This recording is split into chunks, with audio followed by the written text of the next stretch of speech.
一到春夏，防晒帽、防晒服、防晒口罩就成了很多人必备的防晒装备。那大家在选择这些装备的时候，有没有听过下面这些说法呢？黑色的防晒服一定比白色的更防晒，如果怕热就选冰丝材质的。防晒帽的帽檐越大，防晒面积就越大。空顶的防晒帽比有顶的更凉快。看完今天的影片，你就知道为什么刚才的这些说法都不太准确了。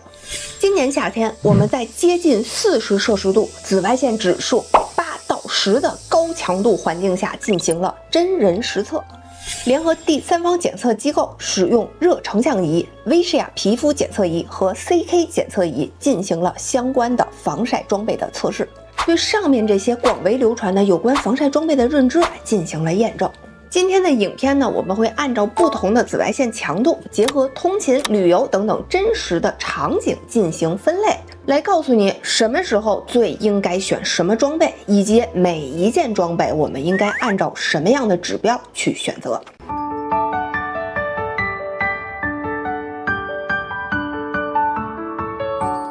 在开始讲具体装备之前，我们一定要先搞清楚2件事儿。第一件事儿就是我们这些防晒装备它到底防的是什么？很多人会说防紫外线呀，没错，紫外线确实会伤害到我们的皮肤，给我们的皮肤晒伤、晒黑，让我们的皮肤长斑、衰老。但是这里面还有一个非常重要的指标，我想特别的提醒大家，那就是温度。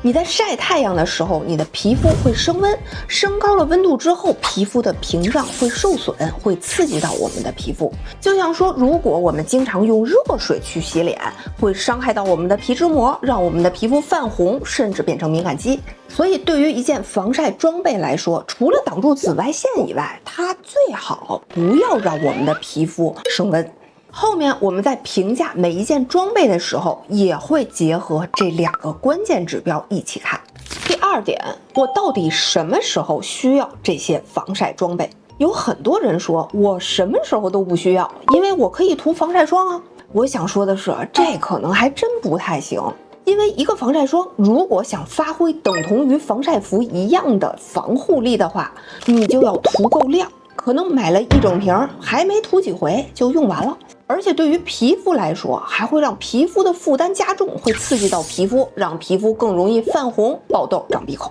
所以那些真正需要防晒霜的场景，反而是那些穿了防晒装备然后需要查漏补缺的，或者呢是我想去海边晒背，我想晒黑，但是又不想晒伤，这样的场景。所以说防晒霜并不能替代防晒装备。还有很多人觉得，如果阴天了看不着太阳了，那我们也就不需要用防晒了，用不上这些防晒装备。这一点也不是，有很多低纬度地区的夏季，他们的多云天气反而可能比晴天紫外线指数更高。还有人觉得紫外线多不多，那就看热不热呗，那热就是多，不热就不多。这个也不对。咱们就拿一天当中的这些天气数据来举例，一天当中紫外线指数最高的时候，它跟气温最高的时候并不重合。比如说有的城市下午2点气温最高，但紫外线指数最高的时候在上午10点半。所以说我们就不要凭借自己的感觉和以往的认知去瞎猜了，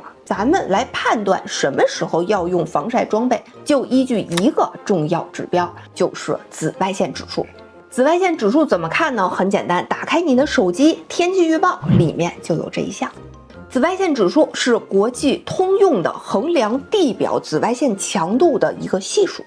它是去评价紫外线对你的皮肤和眼睛的伤害程度的这么样一个数据。而这个指数呢，一般呢会把它分为几个区间，比如说0到2属于低紫外线强度区间，3到5属于中等强度，6到7属于高强度，8到10属于很高强度，大于11就是极高强度。理论上来说，这个指数没有上限，也就是说这个数据应该上不封顶。但一般来说，如果紫外线指数达到了11以上，它大部分只会出现在低纬度地区，也就是赤道地区，或者呢高原地区，尤其是高海拔沙漠这样的地区。也就是说，一些特殊的环境中才会出现这么高的紫外线指数。所以说，比如你要去青藏高原、安第斯山区、玻利维亚高原，或者肯尼亚、印度尼西亚等等这样的赤道地区，这些特殊的地区的话，那我们要去咨询专业设备来进行保护，它就不在本期影片的讨论范围之内。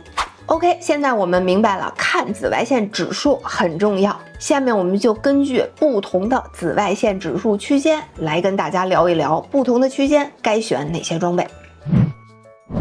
我们先看看紫外线指数0到2这个区间。在这个区间呢，通常发生在阴雨天，要不然就是太阳刚升起或者快落山的时候。只要你在天气预报里面看到今天的紫外线指数在这个区间内，通常我们就不需要特地的使用防晒装备了。但是凡事呢都没有绝对，如果你长期在户外待着，而且皮肤容易长斑的话，建议呢涂个防晒霜，稍微的保护一下。然后呢，我们说说紫外线指数在3到5的这个区间，也就是中等紫外线强度。这个区间我们的重点防晒装备就是帽子。这个区间呢，主要出现在春秋季节或者夏初季节的温带和亚热带地区。此时呢，其实紫外线已经可以明显的对皮肤产生影响和刺激了。所以我们需要去重点保护的就是会被晒得最久的位置，也就是我们的脸。因为我们的脸全天见到太阳的时间最长，而且面部像眼周、颧骨、面颊等等这些部位还特别容易因为紫外线刺激的累积而长斑衰老。那这个时候我们最需要的一件装备就是防晒帽了。那帽子应该怎么选呢？第一个就是看材质，那这个材质最好是内层有黑胶涂层的这种专业防晒材质最好。第二点呢，就是很多人觉得，那我选一个帽檐足够大的不就完了吗？但我实际测试之后发现，帽檐大确实重要，但帽檐大并不代表实际的遮挡范围就一定大。下面呢，给大家看一些测试结果，这是渔夫帽的遮挡面积。因为这个帽子的材质并没有黑胶涂层，所以从图片我们能看得出来，这个帽檐啊都在透光，而且呢，这个帽檐比较短，角度呢也比较平，所以呢，只要太阳的角度稍微的低一点，它的保护范围就变得小了很多。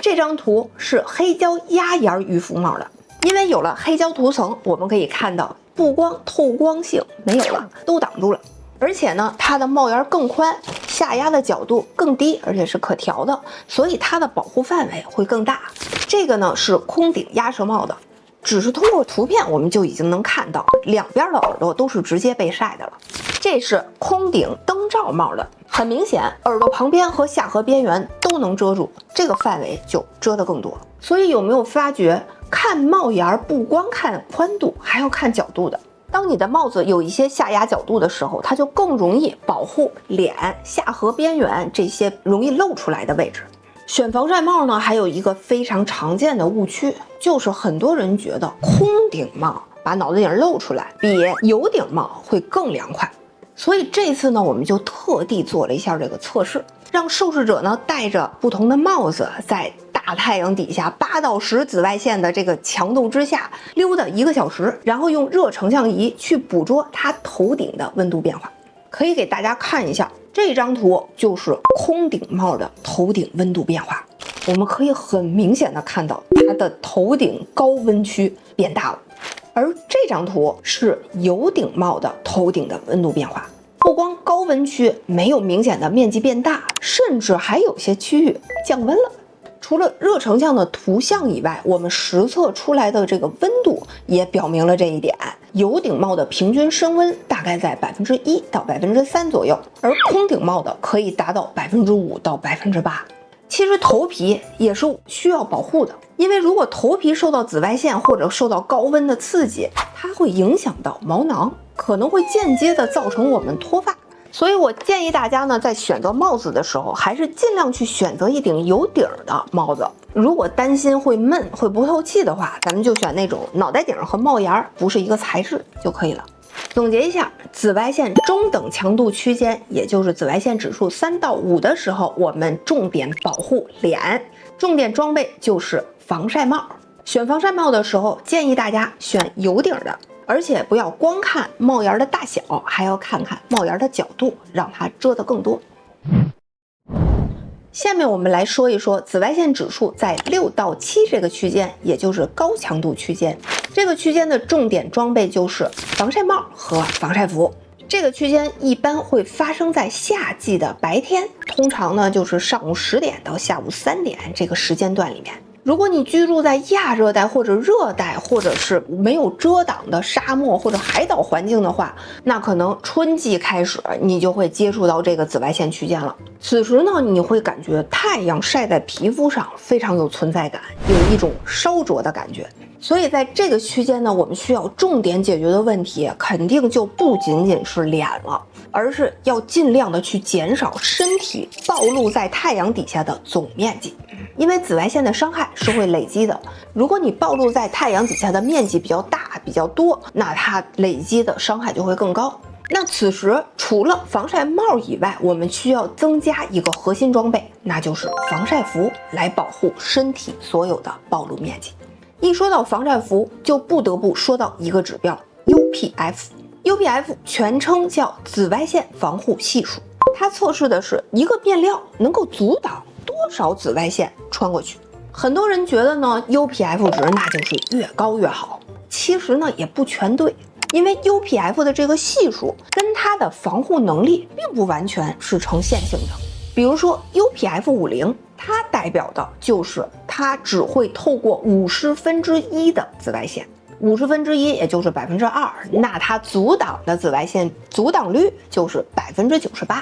那 UPF 100呢，就是透过了1/100的紫外线，那它的阻挡率就是99%。UPF 200就是99.5%，UPF 1000就是99.9%。所以你发现了吗 ？UPF 指数它大了1倍、2倍、5倍，甚至10倍，但它阻挡力的提升其实只提升了那么一点儿。那我个人认为的话，只要 UPF 是大于50的，那其实它作为防晒服就已经合格了。我为什么会得到这样的结论呢？咱们也去检测中心的现场来看看咱们实测的结果。这次我测试的范围选择的都是$40到$70之间这个价位段比较平价的防晒服，包括迪卡侬、优衣库、蕉下、蕉内这些品牌。产品呢，从没有标 UPF 值的普通衬衫到 UPF 50、100、200、UPF 1000的防晒服都有检测，让测试者呢一边穿防晒服一边不穿，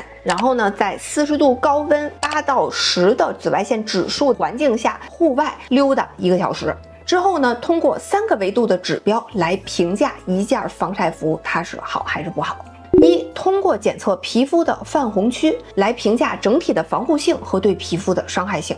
二、通过检测皮肤的温度和热成像来评价这件防晒服能不能隔热。三、通过检测皮肤的经皮失水率来评价这件衣服是不是闷汗了。等于说第2个维度检测的是皮肤的温度，而第3个维度去评价的是皮肤和衣服这个环境的湿度。数据结果呢还挺有意思的。我们先来说说那件没有标 UPF 值的普通衬衫，晒后的皮肤泛红区的这个结果显示，穿了衬衫的那一边反而还更红了。看来呢，普通的衣服不光不能挡紫外线，而且如果不够速干透气的话，还会造成闷热，反过来伤害到皮肤，这件衣服就还不如不穿呢。在这儿呢，就想跟很多想用普通的衣服来替代防晒服的朋友说，还是建议选择专业的防晒服。接下来我们说说 UPF 50到1000的这些防晒服。从这个数据结果总体来看的话，都是穿了的比没穿的晒的程度更轻一些。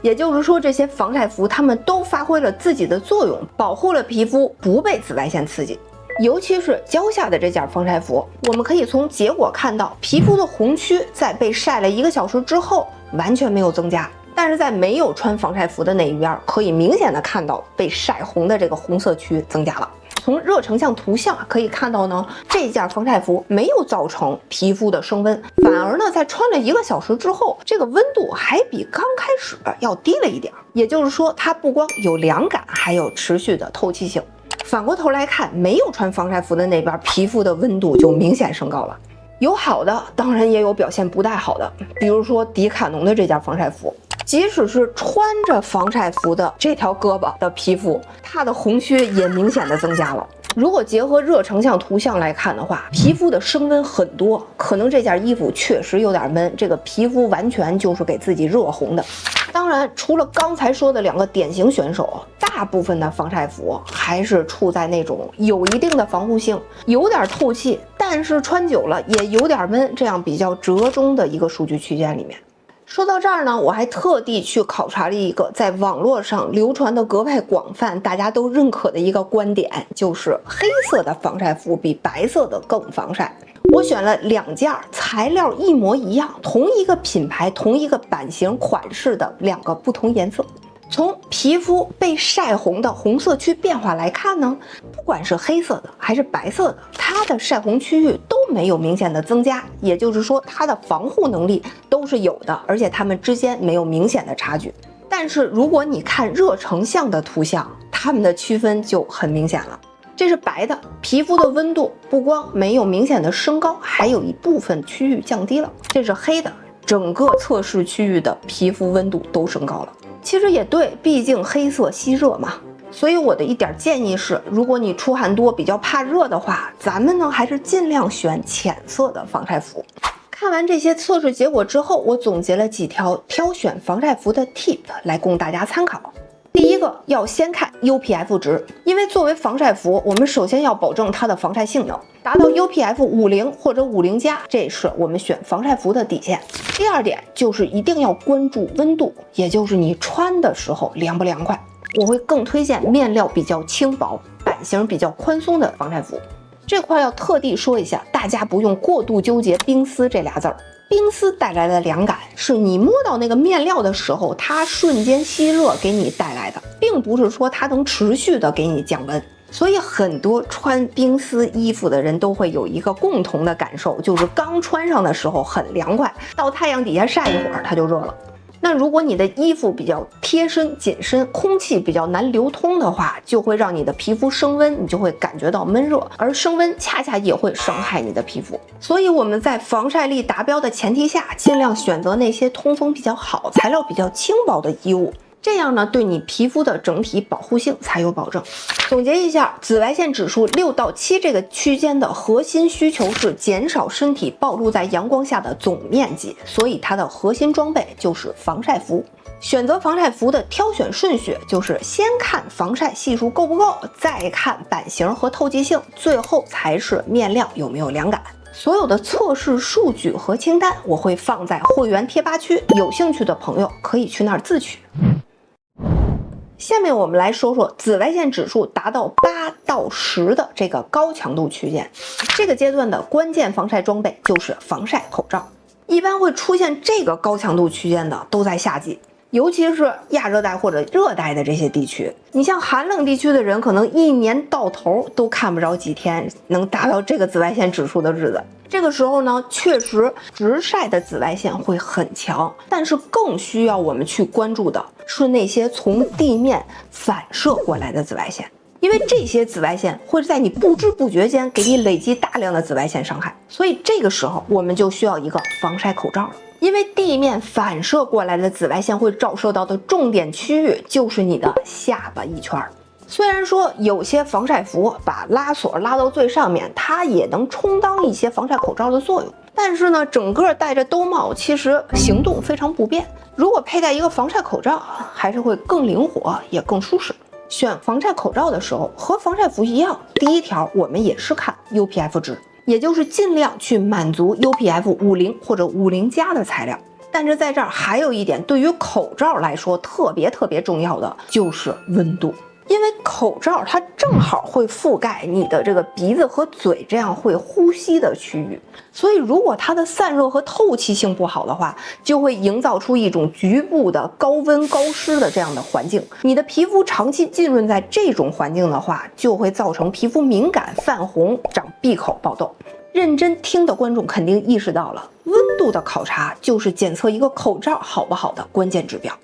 这次呢，我也测了3种不同材质的防晒口罩，下面呢，我们就一起来看看它的检测结果。一个是 UPF 值在1500加的聚酰胺纤维材质的口罩，你可以看到它给面部的平均温度升温达到了8%。尤其是在面颊和鼻息区域更明显。如果看皮肤泛红区域的话，这个朋友的脸明显变得更红了。还有一个口罩是铜材质的 UPF 值达到2000加的，面部平均升温呢达到5%，而且呢面颊的边缘会更明显。看皮肤的泛红区域的话，能看出来微微变得更红了。这里面表现最好的一个，反而是 UPF 值只有50加，但是呢非常轻薄的这款口罩，平均面部升温不到2%，而且从热成像的图像来看，除了脸颊的部位稍微有点温度升高以外，整体还是跟初始值比较相似的。再看皮肤泛红区域的话，也没有明显的泛红区域的增加。这件事也证明了，在口罩这件装备上，防紫外线重要，温度同样重要，这两者的权重是一样的，因为它们俩对于脸的伤害和刺激性是一样的，甚至升温带来的负面影响更多更大。总结一下，在紫外线指数8到10这个高强度区间里面，我们的重点是护住防晒死角。建议大家除了防晒帽和防晒服以外，增加防晒口罩这件装备。选防晒口罩的时候，尽量选轻薄、透气、不闷热的。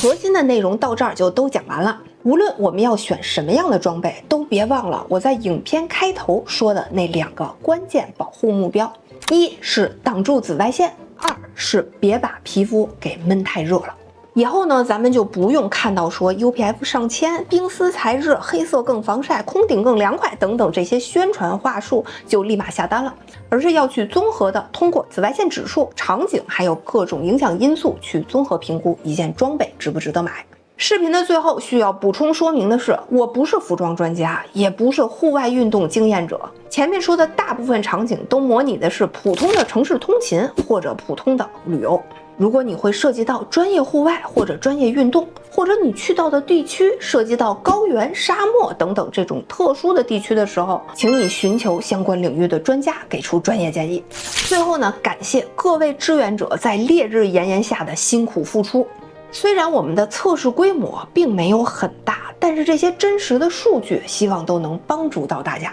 如果大家喜欢这类测评类型的影片，欢迎在评论区告诉我。我是配方之星星，如果你喜欢我的视频，欢迎点赞、订阅、加入我的会员频道。